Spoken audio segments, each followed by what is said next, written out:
Republican Congressman Jason Chaffetz just back from a tour of the Arizona-Mexico border, and he saw more than just drug busts. What does he think is the worst thing he saw at the border? Congressman Chaffetz joins us. Nice to see you, sir. Hey, thanks, Greta.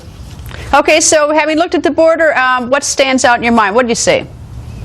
Well, there are thousands of good men and women who are down there trying to do the right thing in a very difficult situation, but that border is still very porous. We don't have exposure. We can't visibly see what's going on that entire border, and then you have parts of the border where you have this big, for instance, 18-foot fence that becomes virtually no little fence and then no fence.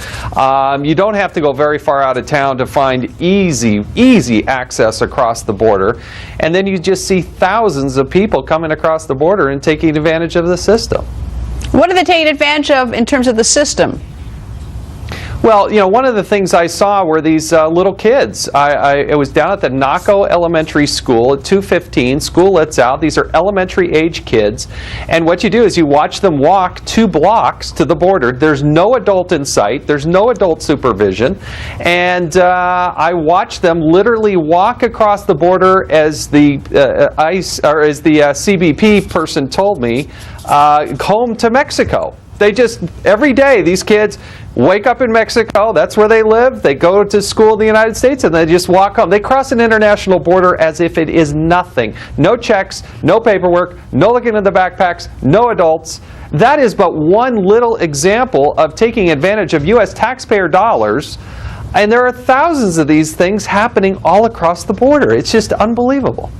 Now that one's tough. I mean, who wants to hurt a little child? But if a Mexican national is attending a school paid for by American taxpayers, that is, that is something that's very troubling. I mean, look at these little kids have nothing to do with it. It's obviously their parents. Yeah. But how can you ask the taxpayers in the community to pay for that?